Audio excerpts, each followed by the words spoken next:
ബിനാമോയിൽ നല്ലൊരു അടിപൊളി ട്രെൻഡ് കണ്ടു. ആ ട്രെൻഡ് കണ്ടപ്പോൾ ഡൗൺ ട്രെൻഡാണ്. ഡൗൺ ട്രെൻഡ് കണ്ടപ്പോൾ ഒന്നും നോക്കിയില്ല. ഒരു $100 ട്രെൻഡ് നമ്മൾ എടുത്തിട്ടുണ്ട്. ഡൗൺ ട്രെൻഡാണ് നമ്മൾ എടുത്തിട്ടുള്ളത്. നമുക്ക് നേരത്തെ എടുത്ത സമയത്ത് നേരത്തെ ഒരു $50 നമ്മൾ എടുത്തിരുന്നു. അത് നമുക്ക് ലോസായിപ്പോയി. അപ്പം ലോസായതിനെ റിക്കവർ ചെയ്യാൻ വേണ്ടിയിട്ട് നമ്മളൊരു $100 ട്രെൻഡ് എടുക്കുകയാണ്. ട്രെൻഡ് എടുത്തിട്ടുണ്ടെങ്കിൽ $100 ട്രെൻഡ് എടുത്ത് നമുക്ക് ഏകദേശം $85 നമുക്ക് പോസിറ്റീവായിട്ട് കിട്ടും.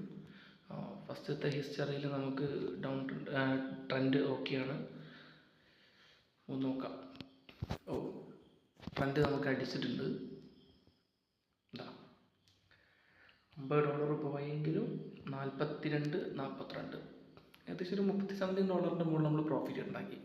30-something എന്ന് പറയുമ്പോൾ ഏകദേശം 2000-something രൂപേൻ്റെ മുകളിലാണ്. അപ്പോൾ ഒരു മിനിറ്റിന് കൊണ്ടാണ് നമ്മൾ ഉണ്ടാക്കുന്നത്.